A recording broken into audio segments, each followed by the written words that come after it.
அனைவருக்கும் அன்பு வணக்கம். இந்த வீக்லி பஞ்ச் இந்த நிகழ்ச்சியில் மீண்டும் உங்களை சந்திப்பதில் மிக்க மகிழ்ச்சி நண்பர்களே. நாங்கள் டைட்டில் பார்த்த உடனே குழம்பி போயிட்டீங்களா? என்னடா வெயில் அதிகமாக சுற்றி சுற்றி இந்த ஆளுக்கு ஏதாவது மூளை குழம்பிச்சா அப்படின்னு நினைக்கிறீங்களா? அதெல்லாம் ஒன்றும் இல்லை, நான் நல்லா தாங்கிறேன். ஆனால் வேற ஒரு குழப்பத்தில் இருக்கிறேங்க. அண்ணன் வைகோ அவர்கள் அவர் இந்த கிரேக்க தத்துவ ஞானிகள் அவர்களுடைய அந்த கருத்துக்களை எல்லாம் கரைச்சி குடிச்சவர். எப்பேற்பட்ட அரசியல்வாதி தெரியுமா? அவரை பார்த்து அகில இந்தியாவே அப்படியே அலறி நடுங்கியது ஒரு காலத்துல அப்படின்னு அவரே சொல்லிப்பார். அவர் என்ன சொன்னாரு, மதிமுக எம்எல்ஏக்கள் 2 பேரு அவர்களை நான் ராஜினாமா செய்ய சொன்னேன். விஜய் அவர்கள் என்கிட்ட சொன்னாரு, அப்படி அவங்க ராஜினாமா பண்ணிட்டு மறுபடியும் இடைத்தேர்தலில் நின்றாங்கன்னா அவரே பிரச்சாரம் செய்கிறேன்னு சொன்னாரு. ஆனா ஒருத்தர் திமுகவில் சேர்ந்து விட்டார், ஒருத்தர் இல்லை நான் எம்எல்ஏவாவே இருக்கேன்னு சொல்லியிருக்கார் அப்படின்ற மாதிரி ஒரு வீடியோ பார்த்தேங்க. அதுலேருந்து தான் எனக்கு பெரிய குழப்பம். நான் உடனே என்ன பண்ணேன், அந்த எலெக்ஷன் கமிஷன் ஆஃப் இந்தியா வெப்சைட்டில் போய் தேடி பார்த்தேன். அதில் பார்த்தா மதிமுக எம்எல்ஏ அப்படின்னு ஒருத்தர் கூட இல்லை. அப்புறம் இவர் யாரை ராஜினாமா செய்ய சொன்னார் அப்படின்னா அப்புறமா தான் புரியுது.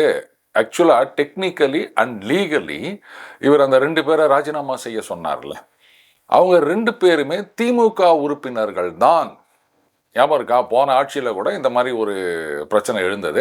அதாவது மதிமுகவில் இருக்கவங்க அவங்க என்ன திமுகவில் போட்டிட்டு ஜெயிச்சிருக்காங்க, அவங்க என்ன மதிமுகன்னு சொல்கிறதா இல்லை திமுகன்னு சொல்கிறதா அப்படின் போது அப்படி ஒரு மாதிரி அது மூடிட்டாங்கன்னு வச்சுக்கோங்களேன் அந்த மேட்ரை. இப்போ அவங்கள ராஜினாமா செய்ய சொல்கிறதுக்கு இவருக்கு என்ன உரிமை இருக்கின்றது சொல்லுங்கள்? இப்போ அவங்க உதயசூரியன் சின்னத்திலிருந்து ஜெயிச்சதுனால நாளைக்கே சட்டசபையில் வாக்கெடுப்பு அப்படின்னு சொன்னால் திமுக கொறடா என்ன உத்தரவு கொடுக்கின்றாரோ அதைத்தான் இவங்க ஃபாலோ பண்ணணுமே தவிர அது உதயசூரியன் சின்னம் தான், ஆனால் நாங்கள் மதிமுகலாம் அவங்க சொல்ல முடியாது. அப்படி சொன்னால் அது கட்சி தாவல் தடை சட்டமாகும். சொல்லப்போனால் அவங்க வெளிப்படையாக எங்கேயுமே நாங்கள் மதிமுகவை சார்ந்தவர்கள் அப்படின்னு சொல்லக்கூடாது. சட்ட சிக்கல்கள் இருக்கின்றன. இந்த தமாக காங்கிரஸ்லேருந்து பிரிந்து வந்தது இல்லையா 96, அந்த காலகட்டத்தில் திருச்சியிலன்னு நினைக்கிறேன் ஒரு பெரிய மாநாடு நடந்தது. அப்போது ஒரு பெண் எம்பின்னு நினைக்கிறேன், அவங்க பெயரை அந்த இன்விடேஷனில் தவறாக அச்சடித்திருந்தார்கள். அப்புறமா தான் புரிஞ்சுது அது தவறாக அச்சடிக்கலை. ஏன்னா அவங்க இன்னமும் அங்கே ராஜ்யசபாவில் காங்கிரஸ் எம்பியாகத்தான் தொடர்ந்து கொண்டிருக்கின்றார்கள். அதனால் அது கட்சி தாவல் தடை சட்டம் அப்படின்ற பிரச்சனை வந்துடக்கூடாதுன்றதுக்காக இவர் வீரபாண்டியன் பேட்டியில் கூட அவங்க அம்மா நாங்கள் தான் காங்கிரஸ், இங்கே தமாக அங்கே காங்கிரஸ் அப்படின்லாம் பூசி மொழிகினாங்க. இப்போ எதுக்கு அவங்கள ராஜினாமா பண்ண சொல்லணும்? சரி, அது கூட்டணியை விட்டு வெளில வந்துட்டோம், அதனால் அந்த கூட்டணியில் நின்று ஜெயிச்ச வாக்குகள் எங்களுக்கு வேணாம், நாங்கள் தனியாக நின்று ஜெயிக்கிறோம் அப்படின்னு சொன்னால், ஏன் வைகோ அவர்களுடைய மகன் கூட அந்த கூட்டணியில் இருந்து ஜெயிச்சவர் தானே. என்ன உதயசூரியன் சின்னத்தில் நிற்கல, தனி சின்னத்தில் இவங்க தேர்ந்தெடுத்த சின்னத்தில் நின்றாங்க. அப்போ அவரையும் ராஜினாமா பண்ண சொல்லிட்டு, ஏங்க இந்த 2 எம்எல்ஏக்கள் ராஜினாமா பண்ணால் அவங்களுக்கு முதலமைச்சர் பிரச்சாரம் பண்ணுவார் அப்படின்னா அண்ணன் வைகோ அவர்களுடைய மகனுக்கு அவர் பிரச்சாரம் பண்ண மாட்டார், அப்படியே சாலிடாக ஜெயிச்சுவாங்க. அப்புறம் சொல்லனால அவங்க தயவில் இல்லை பார்த்தீங்களா? அப்போ கூட சொந்த காலில் நின்று ஜெயிக்க முடியாது, யாரோ ஒருத்தர் தயவில் தான் ஜெயிக்கணுன்ற நிலைமை மதிமுகவுக்கு. அந்த கட்சி இருக்குதானே தெரியல, ஏதோ பொதுக்குழு கூடினாங்களாம், முடிவெடுத்தாங்களாம் ஒரு மனதாக, என்னவோ சொல்லினுங்கிறாருங்க அவரும் பாவம். இந்த காலகட்டத்தில் ஒரு முக்கியமான கேள்வி எனக்கு வருதுங்க. சரி, அங்கே அவரே தான் அந்த வீடியோவில் சொன்னார், எங்கள் வீட்டில் இருக்கவங்கெல்லாம் கூட விசிலுக்கு தான் ஓட்டு போட்டாங்க அப்படின்னு ரொம்ப பெருமையாக புன்சிரிப்போட சொல்லியிருந்தார். ஒருவேளை திமுகவே மறுபடியும் ஆட்சிக்கு வந்திருந்ததுன்னு சொன்னா இந்த வார்த்தையை சொல்லியிருப்பாரா? நான் அது காரணமாக தான் இந்த கேள்வியை கேட்குறேன். இன்னைக்கு தாவேகா ஜெயிச்சிடுச்சு, விசில் சின்னம் ஆட்சிக்கு வந்து விட்டது அப்படின்னு சொன்னோடனே பெருமையாக சொல்றாரு, எங்க வீட்டில் இருக்கவங்கலாம் விசிலுக்கு தான் போட்டாங்க அப்படின்னு. இதுக்கு பேர் நேர்மையா?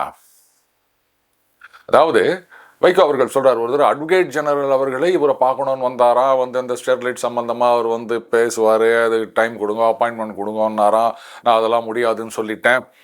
இப்போ இதுக்கு ஆதாரம் வேணும்ல, அதுக்கு 2 பெயர்களை அவர் குறிப்பிடுகின்றார். ஒன்று ரங்கராஜ் பாண்டே அவர்கள், அவரே இதை பல நேரங்களில் கூறியிருக்கின்றார். அதுக்கப்புறம் குருமூர்த்தி, அவருக்கு என்னுடைய அரசியல் பார்வைகள்லாம் பிடிக்காது, ஆனாலும் அவரே பலமுறை துக்ளக் பத்திரிகையில் எழுதியிருக்கின்றார். என்னுடைய ஹானஸ்டி எப்படிப்பட்டது தெரியுமா சொல்லிட்டு கூடவே இன்னத்தையும் சொல்லிக்கிறார். அவங்க சொன்னதுனால மட்டும் இல்லை, என்னுடைய ஹானஸ்டி தான். வாஜ்பாய் அமைச்சரவையில் நல்ல இலாக்கா தரேன்னு சொன்னாங்க, அப்போ கூட நான் வானான்னு சொன்னேன் அப்படின்னாரு. அது என்ன நல்ல இலாக்கான்னு எனக்கு புரியல. சரி, இவர் வானான்னு சொன்னார்னா இவர் கட்சியில் இருக்கவங்களுக்கு பதவி வாங்கி கொடுத்தாங்கல்ல. அதில் இன்னொரு முக்கியமான விஷயம், பல பேருக்கு ஞாபகம் இருக்கான்னு தெரியல. அவர் கட்சியை சார்ந்த எம்பி மத்திய மந்திரி ஆகின்றார். அவருடைய பிஏ வந்து ஏதோ டிரான்ஸ்ஃபர் அண்ட் போஸ்டிங் நினைக்கிறேன், இதுக்கு வந்து பணம் வாங்கினார் அப்படின்ற ஒரு பெரிய குற்றச்சாட்டு எழுந்தது. ஸோ நீங்கள் போனால் என்ன, உங்கள் கட்சிக்காரங்க போனால் என்ன, மானம் போயிடுச்சு. இதுக்கு மேலே வந்து இவர் ஹானஸ்டின்னு சொல்கிறாரு. சரி, இப்போ இதில் ரெண்டு கேள்வி இருக்குது. நேர்மைன்னு சொல்கிறாரு. இப்போ முதல்ல கேட்ட கேள்விக்கு வருவோம். திமுக ஜெயிச்சு ஆட்சிக்கு வந்திருந்ததுன்னா அப்பவும் சொல்லியிருப்பாரா எங்கள் வீட்டில் இருக்கிறவங்கெல்லாம் வந்து விசிலுக்கு தான் ஓட்டு போட்டாங்க அப்படின்னு? அதுதானே உண்மையாக நேர்மையாக இருக்க முடியும். இன்னைக்கு தாவேக ஆட்சிக்கு வந்தவொடனே இதை சொல்றாரு. இவர் வந்து ஹானஸ்டியை பற்றி பேசுகிறாரா? அடுத்தது, இவருடைய ஹானஸ்டிக்கு ஆதாரம் வேணும் அப்படின்னா ரங்கராஜ் பாண்டே, குருமூர்த்தி இவர்கள் தான் இவருக்கு தேவைப்படுகின்றது. ஏன் வேற யாரும் இவரை பற்றி பேசினதே கிடையாதா? ரங்கராஜ் பாண்டே அவர்களும் குருமூர்த்தி அவர்களுக்கும் ஏதாவது ஒத்துமை இருக்கா? எனக்கு தெரியல. உங்களுக்கு தெரிஞ்சா நீங்க கமெண்ட்ல போடுங்க. அப்ப இவருக்கு சர்டிபிகேட் கொடுக்கறதுக்கு கூட பாண்டேக்களும் குருமூர்த்திகளும் தான் தேவைப்படுகின்றனர். இவர் தான் வந்து திராவிட போர்வாள்னு சொல்லி தெரிஞ்சார் ஒரு காலத்துல. 9 வருஷம் சுயமரியாதை இதெல்லாம் இழந்து விட்டு இருந்தோம் அப்படின்னு இப்பதான் தெரியுதா அது? இன்றைக்கு தாவேக ஆட்சிக்கு வரல, திமுக ஆட்சிக்கு வந்ததுன்னா அப்படியே தானே கண்டினியூ பண்ணியிருந்திருப்பீங்க நீங்க. அப்ப எங்க போச்சு சுயமரியாதை? இன்னைக்கு தான் தெரிஞ்சது அந்த சுயமரியாதை. அந்த 4வது இந்த சீர்காழி சீட்டு, அதுலையாவது தனி சின்னத்தில் நிற்கிறோம்னு சொன்னோம், இல்லை அவங்க தான் வற்புறுத்தினார்கள் அப்படின்னு இப்போ சொல்கிறாரு. ஆனால் அன்னைக்கு வேற மாதிரியில் செய்தி வந்தது. இல்லை அதையும் நாங்கள் உதயசூரியன் சின்னத்திலேயே நிற்கிறோம்னு சொன்னதால அன்னைக்கு செய்தி வந்தது. இதுதான் இவருடைய நேர்மையா? சரி, மகனை ராஜினாமா செய்ய சொல்ல வேண்டியது தானே. அப்போ தனி சின்னத்தில் நிற்கணும் அப்படின்னா மகனுக்காகத்தான் இவர் வந்து ஃபைட் பண்ணுவார். இல்லை ஒரு வேளை அவர் அழுதாரா? அது எனக்கு தெரியல எதனால் கொடுத்தாங்கன்னு. வாடவர் ஏன் இந்த 4 எம்எல்ஏ சீட்டு கொடுத்தாங்களா, 4 பேரும் தனி சின்னத்தில் தான் நிற்பாங்க அப்படின்னு ஏன் கேட்க முடியல? ஆனால் வைகோ அவர்களே, நீங்கள் என்ன வேணா பேசுங்க. கிரேக்க தத்துவ ஞானி அரிஸ்டாட்டில் அதை சொன்னார், சாக்ரட்டிஸ் இதை சொன்னார் அப்படின்னு நிறைய அடிச்சு விடுங்க. நாங்கள் அதெல்லாம் கேள்வியே கேட்க மாட்டோம். ஆனால் தயவு செஞ்சு ஹானஸ்டி, நான் நேர்மையானவன் அப்படின்னு மட்டும் சொல்லிக்காதீங்க. அப்புறம் யோகியம் வரான் பாத்திரத்தை எடுத்து உள்ள வைன்ற மாதிரி தான் இருக்குது உங்கள் நேர்மை. அடுத்தது, இந்த தமிழ்நாடுடைய பிரதிநிதியாக டெல்லியில் நியமிக்கப்பட்டுள்ளவர். அவர் வந்து ஜனநாயகன் பட தயாரிப்பாளர் அப்படின்னு. உடனே எல்லாரும் பார்த்தீங்களா, அவர் கர்நாடகாவை சார்ந்தவர். இப்போ ஏற்கனவே கர்நாடகாவுக்கும் தமிழ்நாட்டுக்கும் இந்த மேகே தாத்து பிரச்சனை ஓடிட்டுருக்கு. அப்படி இருக்கச்ச கர்நாடகத்தை சார்ந்தவரை நியமிக்கலாமா, ஏன் தமிழ்நாட்டில் வந்து தகுதியானவர்கள் யாருமே கிடையாதா அப்படிலாம் கேள்வி எழுப்பி கொண்டிருக்கின்றார்கள். கூடவே எங்க தமிழ்நாட்டின் பிரதிநிதி அப்படின்னு சொல்லும்போது நம்மளை வச்சு சினிமா எடுத்தவங்க இவங்களெல்லாமா போடுறது? அது என்ன காரணத்துக்காக அந்த நியமனம் செய்யப்படுகின்றது தெரியுமா? அப்படி இப்படின்லாம் கேள்வி. ஆனால் இந்த முட்டு கொடுக்கறதுல இந்த கம்யூனிஸ்டுகளை மிஞ்ச முடியாது. இப்போ தான் புரியுது. நான் கூட ரொம்ப நாள் யோசிச்சிருக்கேன். ஏங்க இந்த கம்யூனிஸ்டுகள்லாம் வந்து அவங்களுக்கு எந்த ஒரு வாக்கு வங்கியும் கிடையாது, செல்வாக்கும் கிடையாது. தனியாக போய் நின்றா, கூட்டணியில் நின்றா, எப்படி இருந்தாலும் அவங்களுக்கு ஒன்றும் கிடையாது. அப்படி இருந்துச்சு அவங்களுக்கு வந்து 15-10 கோடிகள்னு கொடுத்தது மட்டும் இல்லாமல் இத்தனை சீட்டெல்லாம் அள்ளி குத்துனுக்கிறாரே முன்னாள் முதலமைச்சர் மு.க. ஸ்டாலின் அவர்கள் அப்படின்னு எனக்கு ஒரு பெரிய கேள்வி எழுந்தது. அப்புறமா தான் புரிஞ்சுது, இவங்கள மாதிரி முட்டு கொடுக்கறதுக்கு இந்த உலகத்தில் யாருமே கிடையாது அப்படின்னு. கரெக்ட், அதுக்கேற்ற அளவு தான் அவர் அள்ளி கொடுத்துருக்காரு. இப்போதான் புரியுது. இதில் ஒரு கம்யூனிஸ்ட் தலைவர் சொல்கிறாரு, அது வந்து முதலமைச்சருடைய உரிமை, அதெல்லாம் நம்ம கேள்வி கேட்க முடியாதுன்னு. அப்படியா? இப்போது மத்திய அரசாங்கம் அவங்க வந்து அவங்களோட உரிமைக்குட்பட்ட பகுதிகளில் நியமனம் செய்கின்றார்கள் அப்படின் போது அதெல்லாம் அது மத்திய அரசாங்கத்தோட உரிமை அப்படின்னு சொல்லுவாங்களா இந்த கம்யூனிஸ்டுகள்? இங்கே மட்டும் இது மாதிரி சொல்லினுக்கிறாங்கன்னா இதுதான் விஷயம். முட்டு கொடுக்கறதுன்னு வந்தாச்சுன்னா அவங்கள யாராலையும் பீட் பண்ண முடியாது.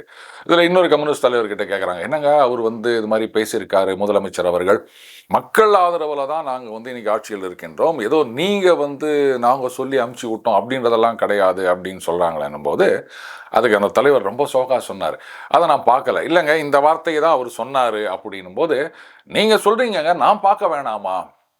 நான் கேட்குறேன், இது வரைக்கும் கம்யூனிஸ்ட் தலைவர்கள் பல விஷயங்களில், அதாவது குறிப்பாக மத்திய அரசாங்கம் பாஜக சம்பந்தப்பட்ட விஷயங்களில் நிறைய விஷயங்களில் கருத்து சொல்லியிருக்காங்க. எப்படி அதையெல்லாம் இவங்க நேராக பார்த்து தெரிஞ்ச பிறகு தான் கருத்து சொல்கிறாங்களா? பத்திரிகையில் வந்த செய்திகள் இல்லைனா வந்து சோஷியல் மீடியாவில் ஷேர் பண்ணுறது, இதை வச்சு அவங்க கருத்து சொன்னதே கிடையாதா? அது என்ன இன்னைக்கு அந்த கூட்டணியில் போய் ஒட்டிக்கினீங்க அப்படின்ன உடனே மட்டும் இல்லை, அதான் நான் பார்க்கணும், நேரில் பார்க்காம கருத்து சொல்ல மாட்டேன் அப்படின்னா, ஓ சரி சரி சரி, அப்போ வந்து ரொம்ப நேர்மையாக இருக்க வேண்டும் இனிமேல். ஆமாம், இதுக்கு முன்னாடி அவங்க நேர்மையாக இருந்தாங்களா அப்படின்னு கேட்காதீங்க, இல்லைன்னு தான் நான் சொல்லணும். அதையும் நான் ஆதாரத்தோடு நான் இப்போ சொல்கிறேன், சும்மா ஒன்றும் சொல்லலை.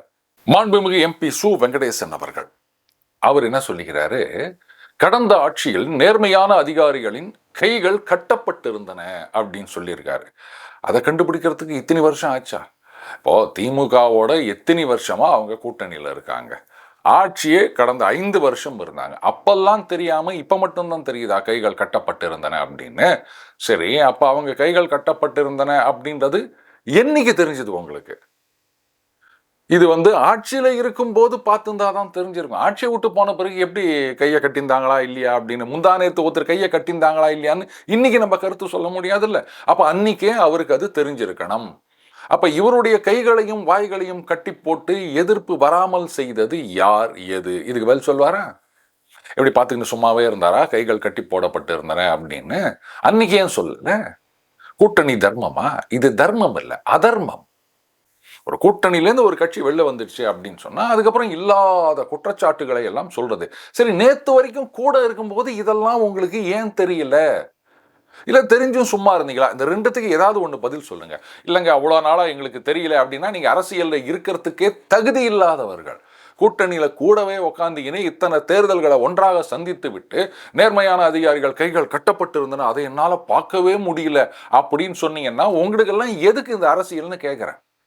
இல்லைங்க கைகளை கட்டி வச்சுருந்தாங்க, நாங்கள் பார்த்தோங்க, ஆனாலும் எப்படிங்க கூட்டணியில் இருக்கிறோம் அதனால சொல்ல முடியுமா? எல்லாத்துக்கும் மேலே புண்ணியமாக 15 10 அப்படின்னு நோட்டு குத்தாங்கோ, கேட்குற அளவுக்கு நிறைய சீட்டு குத்தாங்கோ, அப்புறம் அவங்க கட்சியிலேருந்து அவங்க ஆதரவாளர்களாக நமக்கு ஓட்டு குத்தாங்கோ. அப்போ அந்த நோட்டு சீட்டு ஓட்டு கொடுத்தவங்களுக்கு வேட்டு வைக்கிற மாதிரி நம்ம இந்த மாதிரி பாட்டு பாட முடியுமா அப்படின்னு கேட்டிங்கன்னா அதுக்கு நான் பொறுப்பு கிடையாது. ஆனால் எந்த அளவுக்கு தரம் தாழ்ந்த அரசியலை ஃபாலோ பண்ணிட்டு இருக்காங்க இந்த கம்யூனிஸ்டுகள் அப்படின்றது வெட்ட வெளிச்சமாகிவிட்டது. ஆனால் ரைட், இல்லை இல்லை, அது அவர் பெருசாக குறை சொல்ல முடியாது. ஏன் கைகள் கட்டப்பட்டிருந்ததா வாய்கள் கட்டப்பட்டிருந்ததா எதிர்ப்பு தெரிவிக்கல அப்படின்னா ரொம்ப பிஸியாக இருந்தாருங்க. ஏதோ ஒரு பஸ் ஸ்டாண்டு கூட கட்டினார்னு சொன்னாங்க, அதுக்கு எத்தனை லட்சம் செலவாச்சோ தெரியல, அதை பற்றி யாரும் அதுக்கப்புறம் எதுவும் பேசலை.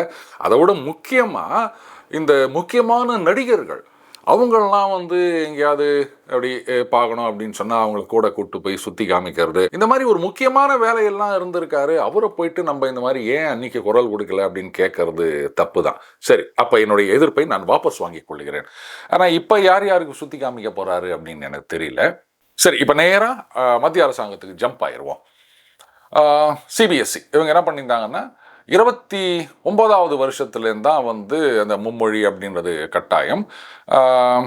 இப்போ வந்து குறிப்பாக இந்த வருஷம் 9வது 10வது படிக்கிறவங்களுக்கு அந்த மும்மொழி கட்டாயம் இல்லை அப்படின்னு சொல்லியிருந்தாங்க. அப்புறம் என்ன நினச்சாங்களோ தெரியல, இந்த வருஷத்துலேருந்தே 9வது 10வது படிக்கிறவங்களுக்கும் மும்மொழி கட்டாயம்னு சொல்லிட்டாங்க. ஆனால் புஸ்தகமே ஒன்றும் ரிலீஸ் ஆகலை. ஜூலை 1ஆம் தேதி தான் 6, 7, 8 வகுப்புகளுக்கே புஸ்தகம் வருமா. அந்த புஸ்தகத்தை வச்சுக்கோங்க, அதுக்கப்புறம் வேற ஏதாவது புஸ்தகங்களை வச்சு மேனேஜ் பண்ணுங்க. எப்படிங்க புஸ்தகமே இல்லாமல் ஏங்க இந்த மாதிரி பண்ணுறீங்க அப்படின்னா, இதுக்கு தான் அண்ணாமலை அவர்கள் ஒரு ட்வீட் போட்டிருந்தார். அதாவது அவர் பாஜகவை விட்டு வெளியேறுவதற்கு முன்னாடி உடனே எல்லாம் பொங்கி எடுத்துட்டாங்க. பார்த்தீங்களா, இவர் வந்து பாஜகவுக்கு எதிராக, மோடிக்கு எதிராக, மத்திய அரசாங்கத்துக்கு எதிராக குரல் கொடுக்கின்றார், இந்த மும்மொழி திட்டத்தையே எதிர்க்கின்றார் அப்படின்லாம் ட்விஸ்ட் பண்ணி பேசியிருந்தாங்க. இப்போ மறுபடியும் சிபிஎஸ்சி டகால்ட்டி அடிச்சு இல்லை வழக்கம் போல் 29லேருந்து தான், இப்போ கிடையாது அப்படின்னு சொல்லியிருக்காங்க. இப்போ இதுக்கு என்ன பதில் சொல்ல போகிறீங்க? ஏங்க இப்படி மாறி மாறி மாறி பேசினே இருந்தீங்க அப்படின்னு சொன்னால் அப்புறம் அவங்களை யார் மதிப்பாங்க? அப்போ இதெல்லாம் யாராவது கேள்வி கேட்டாங்கன்னு சொன்னால் அவங்க கட்சிக்கு எதிரானவர்கள் அப்படின்னு வேண்டியது. உங்களுக்காக கொஞ்சம் கூட யோசனை இருக்காதா? அதிகாரிகள் வந்து பாஜக ஆட்சியை எப்படியாவது கவுக்கணும் அப்படின்னு நினச்சி இது பண்ணிட்டு இருக்கா மாதிரி நல்லா தெரியுது நமக்கு. ஆனால் இது அமைச்சர்களுக்கு தெரியாதா? இந்த மாதிரி ஒன்று வந்திருக்கு அப்படின்னு சொன்ன உடனே சம்மந்தப்பட்ட அதிகாரியை கூப்பிட்டு என்ன நினச்சினுக்கிறீங்க, எப்படிங்க இதெல்லாம் நடக்கும், இதெல்லாம் வந்து சாத்தியமா, பசங்கள்லாம் கஷ்டப்பட மாட்டாங்களா, யாரை கேட்டு இது மாதிரி பண்ணீங்க அப்படின்னு உடனடியாக ஏதாவது பண்ணி அது செய்திகளில் வந்திருக்க வேணாமா? எதுவும் கிடையாது. அப்போ அதிகாரிகள் என்ன பண்ணிட்டு போனாலும் அதை அமைச்சர்கள் கண்டுக்க மாட்டாங்கன்னு சொன்னால் பழியும் பாவமும் அதிகாரிகள் கிட்ட போய் நிற்காது, அமைச்சர்கள் கிட்ட தான் போய் நிற்கும். அதை இவங்க என்னைக்கு தான் புரிஞ்சுக்க போகிறாங்கன்னு தெரியல. அடுத்தது மத்திய மந்திரி சபை, இதில் வந்து ஒரு ரீஷஃபில் இருக்குது அப்படின்னு சொல்கிறாங்க. நிறைய மாற்றங்கள் இருக்கலாம்னு சொல்கிறாங்க. அது வேற ஒன்றும் இல்லைங்க, அது நிறைய கட்சியிலேருந்து ஒச்சின்னு வந்து பாஜகவில் சேர்ந்துட்டாங்களா, இப்போ நிறைய எம்பி ஆகிட்டாங்க, நாங்கள் கட்சியெல்லாம் ஒச்சின்னு வந்துக்கிறோம் அப்படின்னு அவங்களும் ஏதாவது கேட்பாங்கல்ல. அதனால் அது கொடுக்க வேண்டிய ஒரு கட்டாயம் நியாயம் தானே அது.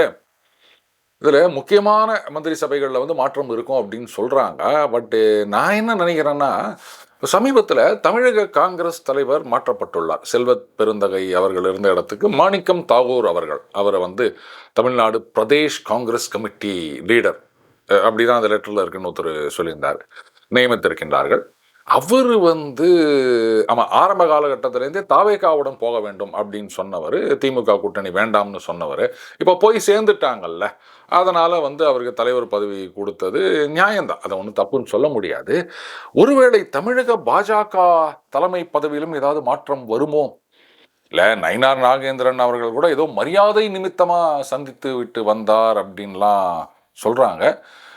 புதிய தலைமை, ஆமாம், இங்கே வந்து ஒரு வேக்குவம் இருக்கின்றது.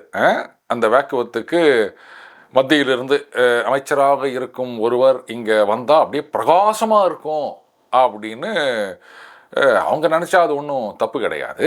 ஏன்னா இன்னைக்கு ஃபீல்டு கிளியர் அப்படின்னு நான் சொல்லியிருக்கேன் இல்லையா, இதை வந்து நிர்மலமான ஆகாயம் அப்படின்னு சொல்லுவாங்க, அந்த கிளியராக இருக்க ஆகாயத்துக்கு. அந்த மாதிரி இன்னைக்கு இங்கே ஃபீல்டு கிளியராக இருக்குது.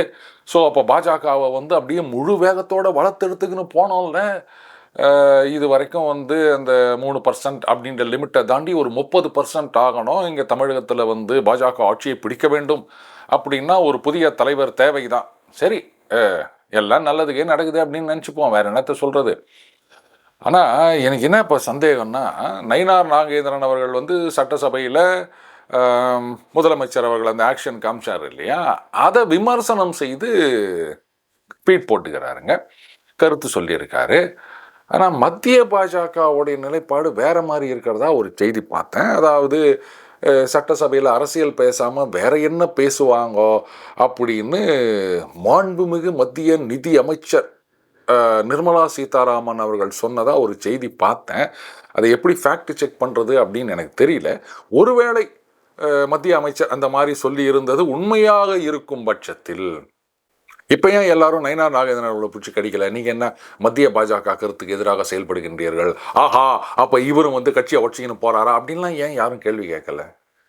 இன்னைக்கு பாஜகவை பொறுத்த வரைக்கும் மத்திய பாஜக ஒரு தனி ட்ராக்கில் போயின்னுக்கிறாங்க.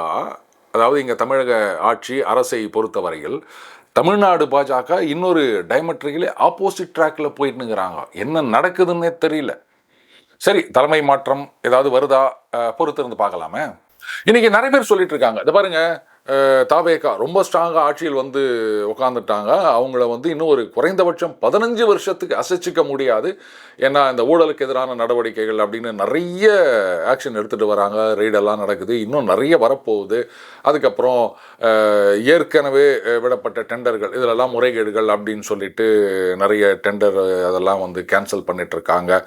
அதுக்கப்புறம் இந்த பள்ளிகளுக்கு ரெக்கக்னிஷன் வாங்கி தரோம் அப்படின்னு சொல்லிட்டு ஊழல் நடந்திருக்கின்றது அப்படின்னு வேற இப்போது அரெஸ்டெல்லாம் பண்ணியிருக்காங்க. அப்போது திமுக வந்து ரொம்பவே கஷ்டம்தான். அதனால் இந்த மாதிரி மாற்றங்கள்லாம் வரும்போது ஸ்கூலில் நடத்துருவாங்க அப்படி இப்படின்னு நிறைய பேர் இப்போ சொல்கிறாங்க, ஐயோ ஊழலே இல்லாமல் நான் வந்து சர்டிஃபிகேட் வாங்கிட்டேன், என்ஓசி வாங்கிட்டேன் அப்படி இப்படின்னு. அப்போ இந்த மாதிரி ஒரு சிறந்த ஆட்சி போதாக்குறைக்கு அந்த நெரேட்டிவ் அப்படின்றத அவங்க தான் செட் பண்ணுறாங்க தாவேகா. இதையெல்லாம் பார்க்கும்போது அவங்களுடைய அந்த அசுர பலத்துக்கு இன்னும் 15 வருஷத்துக்கு உங்களை யாரும் அசைச்சிக்க முடியாது அப்படின்லாம் நிறைய பேர் சொல்லிட்டு இருக்காங்க. ஆனால் ரொம்ப சிம்பிள், தாவேகா ஆட்சியை வந்து ஒன்றும் இல்லாமல் அடுத்து வருகின்ற தேர்தல், ஏன் ஈவன் இந்த இடைத்தேர்தல்லையே கூட வந்து எல்லா தொகுதிகளிலும் தாவேகா தோற்க வேண்டும் அப்படின்னு சொன்னால் 2 விஷயம் இருக்குது. அதை பண்ணால் போதும்னு நினைக்கிறேன். ஒன்று, தமிழக பாஜக தலைமை மாற்றப்பட வேண்டும், அதுக்கு வந்து யாரை நியமிக்க வேண்டும் அப்படின்னு மத்திய தலைமை முடிவு பண்ணுவாங்க, அதை நம்ம ஒன்றும் சொல்ல வேண்டாம்.